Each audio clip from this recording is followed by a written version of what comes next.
സാന്തനത്തിൻ്റെ ഇന്നത്തെ എപ്പിസോഡിലേക്ക് എല്ലാവർക്കും സ്വാഗതം. അങ്ങനെ ധർമ്മൻ വിളിക്കുന്നത് ഏറ്റവും നല്ലൊരു ഓർഡർ പോയി എന്ന് പറയാനാണ്. ധർമ്മൻ ഒരു പേടിയില്ല. ആ സമയത്ത് അളിയൻ്റെ ശബ്ദമൊന്നും കേൾക്കാണ്ടാവുമ്പോൾ അയ്യോ അളിയൻ കുതിരപ്പുറത്തുനിന്ന് വീണോ, മിണ്ടാട്ടൊന്നുമില്ലല്ലോ എന്നൊക്കെ പറഞ്ഞ് ധർമ്മൻ ഇങ്ങനെ ചോദിക്കുന്നുണ്ട്. എടാ, എനിക്ക് നമ്മുടെ ഗോമതി സ്റ്റോഴ്സിൻ്റെ ഏറ്റവും നല്ലൊരു കസ്റ്റമറാണ്. അത് നാളെ നീ അവരെ തിരിച്ചു വിളിക്കണം. അവർ വിട്ടു പോയിട്ടുണ്ടെങ്കിൽ ഞാൻ നിന്നെ കാണിച്ചു തരാടാ എന്നൊക്കെ പറഞ്ഞ് ധർമ്മനെ പേടിപ്പിച്ച് ഭീഷണിപ്പെടുത്തി ഫോൺ വയ്ക്കുന്നുണ്ട്. അതിനുശേഷം എന്താ സംഭവിച്ചതെന്നൊക്കെ ചോദിച്ചാൽ എല്ലാവരും എടുത്തേക്ക് ചെല്ലുമ്പോൾ സമാധാനമായില്ലേ, ഗോമതി സ്റ്റോഴ്സിൻ്റെ ഏറ്റവും നല്ലൊരു കസ്റ്റമർ നഷ്ടപ്പെട്ടു, ഞാനിവിടെ നിൽക്കുന്ന ഒരേ മണിക്കൂർ മിക്ക ഒരേ കസ്റ്റമർ നഷ്ടപ്പെടും എന്നൊക്കെ പറയുന്നുണ്ട്. ഓരോരുത്തർക്ക് പോന്നാൽ മതിയായിരുന്നല്ല, അങ്ങനെയാണ് ഇങ്ങനെയാണെന്നൊക്കെ പറഞ്ഞു കഴിഞ്ഞിട്ട് എല്ലാവരും വഴക്ക് പറയുന്നുണ്ട്. അച്ഛാ, ഒരു വഴിക്ക് ടൂർ വന്നിട്ട് ആ ടൂറിൻ്റെ സന്തോഷം അച്ഛൻ കളയല്ലേ, അച്ഛൻ എന്ത് ഇങ്ങനെയൊക്കെ സംസാരിക്കണമെന്ന് ആരും ചോദിക്കും. ഞാൻ എന്ത് പറയണോടാ എന്ന് ചോദിക്കുന്നുണ്ട് ആരിനോട്.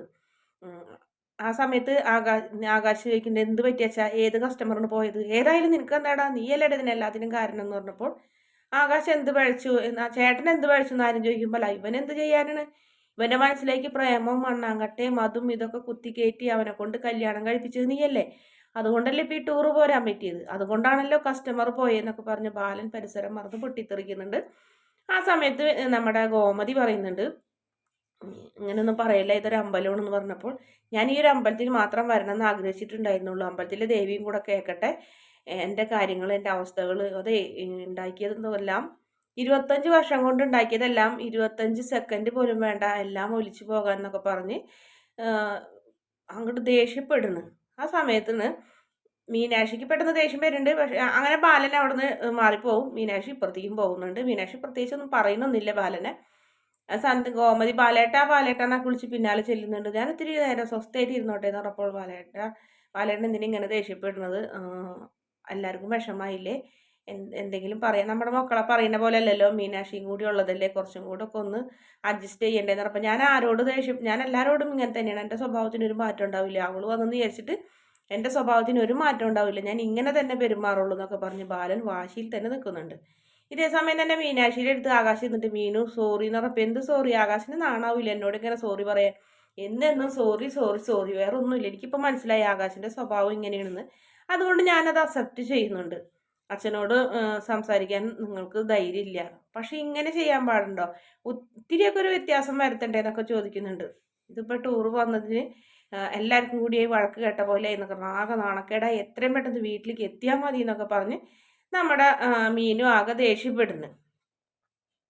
അങ്ങനെ ആകാശ് സോറിയൊക്കെ പറഞ്ഞപ്പോൾ മീനാക്ഷി കുഴപ്പമില്ല, ഞാനത് അഡ്ജസ്റ്റ് ചെയ്യുന്നുണ്ട്, എനിക്ക് സമ്മതം, നമുക്ക് കുഴപ്പമില്ല, വേണ്ട, ഇപ്പം അതിപ്പറ്റി പറയണമെന്നില്ല എന്ന് പറയുന്നുണ്ട്.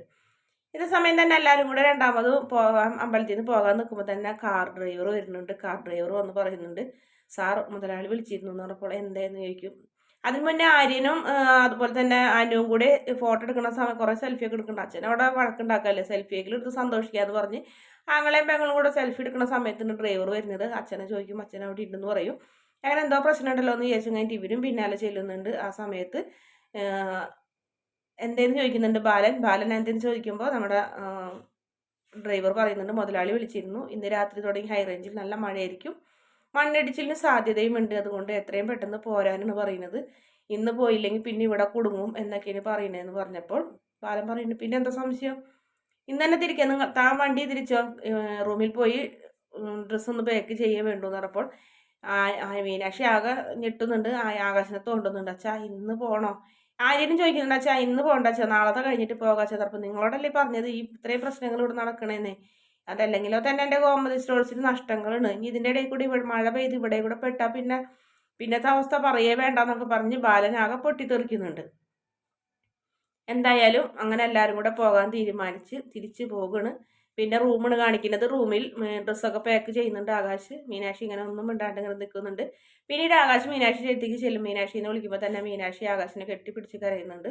പോട്ടെ മീനു, സോറി, എന്ത് ചെയ്യാനാണ്, മണ്ണിടിച്ചിലൊക്കെ വന്നാൽ നമുക്ക് പ്രശ്നമല്ലേ എന്ന് പറഞ്ഞപ്പോൾ സാരമില്ല, എനിക്ക് ആകാശിനെ മനസ്സിലാവും, ആകാശ് എന്നോട് സോറി ഒന്നും പറയണ്ട, നമുക്ക് പോകാമെന്നൊക്കെ പറഞ്ഞ് അങ്ങനെ എനിക്ക് സന്തോഷമുള്ളൂ പോകാമെന്നൊക്കെ പറഞ്ഞ് ഡ്രസ്സ് മീനാക്ഷിയുടെ എല്ലാ സ്വപ്നങ്ങളും കൊടൈക്കനാലിൽ അവസാനിക്കുന്ന ഒരുപാട് ആഗ്രഹങ്ങളായി വന്ന് ഒന്നും തന്നെ നടന്നില്ല. ആകാശിൻ്റെ കൂടെ ഒന്ന് ജീവിക്കാൻ പോലും പറ്റാത്ത രീതിയിൽ മീനാക്ഷി അങ്ങനെ വിഷമിച്ച് ഡ്രസ്സൊക്കെ പാക്ക് ചെയ്യുന്നു. ആ സമയത്ത് പാക്ക് ചെയ്തിട്ട് വാ പോകാമെന്ന് പറയുമ്പോൾ ആകാശ് മീനാക്ഷി നിൽക്ക് എന്ന് പറഞ്ഞിട്ട് എന്തേന്ന് ചോദിക്കുമ്പോൾ ഒന്നും കൂടെ കെട്ടിപ്പിടിക്കുന്നുണ്ട്. അപ്പം മീനാക്ഷിക്ക് നല്ല സന്തോഷമാവുന്നുണ്ട്. അങ്ങനെ ആകാശിനെ മുറുക്കി കെട്ടിപ്പിടിച്ച് നിൽക്കുന്ന സമയത്ത് കോണിംഗ് ബെല്ലടിക്കുന്നുണ്ട്.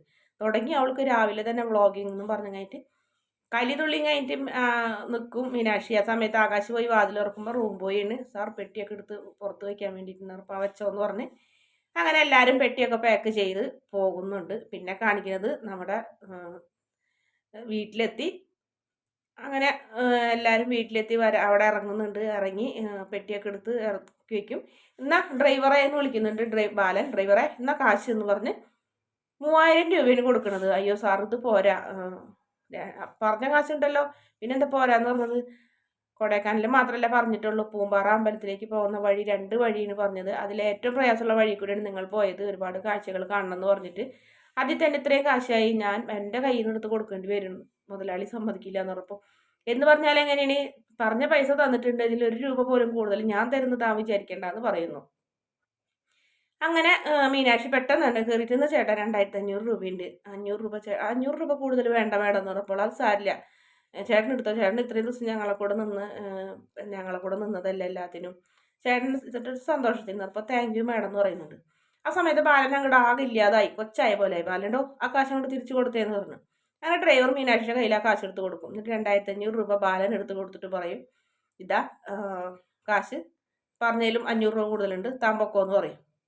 അങ്ങനെ ഡ്രൈവർ പോകുമ്പോൾ എല്ലാവരും കൂടെ അകത്ത് കയറാൻ നോക്കുമ്പോൾ അതെ എൻ്റെ കൊച്ചാക്കാൻ നോക്കിയതല്ലേ, വലിയ കാശുകാരി എന്ന് വിചാരിച്ചിട്ട് എൻ്റെ മുന്നിൽ അങ്ങനെ ആളാവാൻ നോക്കൊന്നും വേണ്ട എന്നൊക്കെ പറഞ്ഞു. ബാലന് കാശില്ലാഞ്ഞിട്ടൊന്നല്ല, ഞാൻ അച്ഛനെ കൊച്ചാക്കാൻ നോക്കിയതല്ല. അയാൾ ഇറക്കുന്ന കണ്ടപ്പോൾ എനിക്ക് പാവം തോന്നി. അയാൾക്ക് വലിയൊരു കുടുംബവും കുട്ടികളൊക്കെ, അയാൾ എത്ര ദിവസമായി നമ്മളെ കൂടെ വരുന്നത്, 500 രൂപയല്ലേ അയാൾക്ക് കൂടുതൽ കൊടുത്തുള്ളൂ, അതൊന്നും ഒരു കൂടുതലല്ല എന്നൊക്കെ പറയുന്നുണ്ട്. ആ സമയത്ത് ധർമ്മനും ആനന്ദൊക്കെ ഇറങ്ങി വരുന്നുണ്ട്. ഒച്ച കേട്ടപ്പോൾ തോന്നി നിങ്ങൾ എത്തിയെന്നൊക്കെ പറഞ്ഞ് അകത്തേക്ക് ബായോ എല്ലാവരും കൂടെ തന്നെ ഇവിടെ നിൽക്കണ, അകത്ത് കയറാന്നൊക്കെ പറയുന്നുണ്ട്. ആ സമയത്ത് എല്ലാവരും കൂടെ ബാലൻ ദേഷ്യപ്പെട്ട് അകത്തേക്കും പോകും. ആ മീനാക്ഷി പിന്നാലെ പോണ സമയത്ത് അനു വിളിച്ചിട്ട് പറഞ്ഞു, ചേച്ചി ഈ വീഡിയോ ഒക്കെ എഡിറ്റ് ചെയ്യുന്ന ഏറ്റവും നല്ല ആപ്പ് ഏതെന്ന് എന്ന് ആ മീനാക്ഷിയോട് ചോദിക്കുന്നത്. എല്ലാവരും കൂടെ നിൽക്കുന്നുണ്ട്. മീനാക്ഷിക്ക് സർവ്വ നിയന്ത്രണം വിട്ട് നിൽക്കുന്ന സമയമായിരുന്നു. മീനാക്ഷി പറഞ്ഞ ആപ്പല്ലക്കൂ എന്ന് മാത്രം പറഞ്ഞ് എന്നെ കൊണ്ട് കൂടുതലൊന്നും പറയിപ്പിക്കണ്ട എന്ന് പറഞ്ഞ് മീനാക്ഷി അകത്ത് കയറി പോകുമ്പോൾ അനു അങ്ങോട്ട് ആകെ ഞെട്ടുന്നുണ്ട്. ചേച്ചിക്ക് ഇങ്ങനെയൊക്കെ പറയാനറിയോ എന്നൊക്കെ ചോദിച്ച്. അതിനുശേഷം പിന്നെ കാണിക്കുന്നത് മിത്രയുടെ വീടാണ്. മിത്രയുടെ വീട്ടിൽ അമ്മനോട് മിത്രയുടെ കല്യാണം മറ്റന്നാൾ ചെക്കനും വരുന്ന കാര്യമൊന്നും പറയണ്ടെന്ന് പറയുന്നുണ്ട്. അങ്ങനെ ആ സമയത്ത് അലോക് പോയി മിത്രനെ കൊണ്ടുവരുന്നുണ്ട്. കൊണ്ടുവന്ന് ഓരോരുത്തർക്കുള്ള ഓരോ സമ്മാനങ്ങളൊക്കെ കൊടുക്കുന്നുണ്ട്. ആര്യൻ്റെ കാര്യം ചോദിക്കുന്നുണ്ട്. ആര്യൻ നിന്നെ ശല്യപ്പെടുത്താൻ വന്നു ചോദിക്കുന്നുണ്ട്. ആലോകും പറയുന്നുണ്ട് നാളെ ഇന്ന് തന്നെ കാണാൻ നടപ്പോൾ വേണ്ട, അവൻ്റെ ഫാമിലി ആയിട്ട് അവിടേക്ക് വന്നതുണ്ട്, മാത്രമല്ല നീ മൂന്നാറിലേക്കല്ലേ പോയത്, പെട്ടെന്നല്ലേ കൊടൈക്കനാലാക്കിയത്, അപ്പോൾ പിന്നെ നിന്റെ പിന്നാലെ അവൻ വന്നെന്ന് പറയാൻ പറ്റില്ല എന്നൊക്കെ പറഞ്ഞ് മുത്തശ്ശി സമ്മതിക്കുന്നില്ല. അങ്ങനെ പെണ്ണ് കാണാൻ വരുന്ന കാര്യമൊന്നും മിത്രനോട് പറയാണ്ട് ഒളിച്ച് വെച്ച് മിത്ര എല്ലാവർക്കും ഉള്ള സമ്മാനമൊക്കെ കൊടുത്ത് എനിക്കൊന്ന് കുളിക്കണം, എന്തായാലും അവനുള്ളത് ഞാൻ കൊടുത്തിട്ടുണ്ട്, പിന്നെ പ്രത്യേകിച്ച് നിങ്ങളാരും ഒന്നും ചെയ്യാൻ നിൽക്കണ്ടെന്ന് പറഞ്ഞ് മിത്ര പോകും. അകത്തേക്ക് പോണ സമയത്ത് മുത്തശ്ശിയും രാജശ്രീയും പറയുന്നുണ്ട് എന്തെങ്കിലും അവളൊരു സൂചന കൊടുക്കേണ്ടതായിരുന്നു, അല്ലെങ്കിൽ ഇപ്പം ഇനി ആകെ പ്രശ്നം ഉണ്ടാക്കാതെ അന്ന് തന്നെ ആകെ പ്രശ്നം ഉണ്ടാക്കിയെന്ന് പറഞ്ഞപ്പോൾ വേണ്ട, ഇനി എന്തായാലും മറ്റന്നാൾ അറിഞ്ഞാൽ മതി, അവളുടെ നല്ലതിന് വേണ്ടിയിട്ടില്ലേ എന്നൊക്കെ പറയുന്നുണ്ട്. ഇതേ സമയം തന്നെ എല്ലാവരും കൂടെ ഹാളിൽ ഒത്തുകൂടി നിൽക്കുന്നുണ്ട്. ബാലനും ഫാമിലിയും മൊത്തം. ധർമ്മനോട് പറയുന്നുണ്ട്, ധർമ്മ നിന്നോട് എനിക്കൊരു കാര്യം പറയാനുണ്ട്, നാളെ നേരം വെളുക്കുമ്പോൾ പോയ കസ്റ്റമർ തിരിച്ചു വരണം, അളിയ അവർക്ക് ഇനി ജീവിതത്തിൽ നമ്മളെ കടയിൽ നിന്ന് വേണ്ടാന്നുള്ള പറയുന്നതെന്നൊക്കെ പറഞ്ഞപ്പോൾ അതൊന്നും എനിക്ക് അറിയേണ്ട കാര്യമില്ല, എല്ലാത്തിനും കാരണം നീയാണെന്ന് പറഞ്ഞിട്ടുണ്ട്. ഞാൻ എന്ത് ചെയ്ത്, നീ ഒന്നും ചെയ്തില്ല, അത് തന്നെയാണ് കാരണം, അതുകൊണ്ടാണ് ഞാൻ ഈ പറയുന്നത്, നാളെ ആ കസ്റ്റമർ തിരിച്ചു വരണം. ആകാശേ വാ നമുക്കിപ്പോൾ തന്നെ പോകാം, കടയിലൊന്ന് പോയി കണ്ടാലേക്ക് സമാധാനം ആവുള്ളൂ എന്ന് പറയുമ്പോൾ ഇനി ഈ സമയത്ത് പോകേണ്ട ബാലേട്ട, ഇത്രയും യാത്ര കഴിഞ്ഞ് വന്നതല്ലേ എന്ന് പറയുന്നുണ്ട്. ആ സമയത്ത് ആര്യം ചോദിക്കുന്നുണ്ട്, മാമ ഏതിന് ആ കസ്റ്റമറെ വീട്, നാളെ എന്തായാലും പോയി നോക്കാം എന്ന് പറയുന്നു. പിന്നെ ബാലൻ ദേഷ്യപ്പെട്ട് അകത്തേക്ക് പോകും. നല്ല ടൂറൊക്കെ എങ്ങനെ ഉണ്ടായിരുന്നു ആനന്ദ് ചോദിക്കുമ്പോൾ എന്ത് പറയാന് വളരെ മോശമായിരുന്നെന്ന് ആര്യം പറയും. എടാ മോശോ, ഇത്രയും കാശൊക്കെ ചിലവാക്കി പോയിട്ട് എന്തെല്ലാം കാഴ്ചകൾ കണ്ട്, എന്തെല്ലാം പഴയ കാര്യങ്ങളൊക്കെ ഓർത്ത്, അമ്മയ്ക്ക് പഴയ കാര്യങ്ങളൊക്കെ ഓർക്കാൻ പറ്റി, വളരെ മോശം തന്നെയായിരുന്നു പറഞ്ഞ് ആര്യം ദേഷ്യപ്പെട്ട് അകത്തേക്കും പോകും. അങ്ങനെ എല്ലാവരും പല വഴിക്കും പോകും. ആ സമയത്ത് ധർമ്മം പറയുന്നത് കഴിഞ്ഞ ജന്മത്തിൽ എന്തോ ഞാനൊരു പുണ്യം ചെയ്തിട്ടുണ്ട്, അതുകൊണ്ടാണ് ഇത്തവണ എനിക്ക് അതിൽ നിന്ന് രക്ഷപ്പെടാൻ പറ്റിയെന്നൊക്കെ പറഞ്ഞ് ധർമ്മനും അകത്തേക്ക് പോകും. മീനാക്ഷി നിനക്ക് ഇഷ്ടമായില്ലേ ടൂർ എന്ന് ഗോമതി നിഷ്കളങ്കമായ നമ്മുടെ മീനാക്ഷിയോട് ചോദിക്കും. പിന്നെ പറയാനുണ്ട് അമ്മേ, എന്തെല്ലാം നല്ല സ്ഥലങ്ങളായിരുന്നു, എന്തെല്ലാം കാഴ്ചകളായിരുന്നു, എന്തെല്ലാം ഭക്ഷണങ്ങൾ, എവിടെല്ലാം യാത്ര ചെയ്തു. അടിപൊളിയായിരുന്നില്ല. ഞാൻ സ്വപ്നത്തിൽ പോലും വിചാരിക്കാത്തൊരു ടൂറായിരുന്നു അമ്മേന്നൊക്കെ പറഞ്ഞ് കോമതിനെ പരിഹസിക്കിന്. കോമതിക്ക് ആ പരിഹാസം അറിയാണ്ട് മുഹമ്മദ് നല്ല സന്തോഷത്തോടെ ചിരിച്ചു നിൽക്കുന്നതോടെയാണ് ഇന്നത്തെ എപ്പിസോഡിന്റെ അവസാന ഭാഗം. വീഡിയോ ഇഷ്ടപ്പെടുകയാണെങ്കിൽ ചാനൽ ഒന്ന് സബ്സ്ക്രൈബ് ചെയ്ത് സപ്പോർട്ട് ചെയ്യണേ.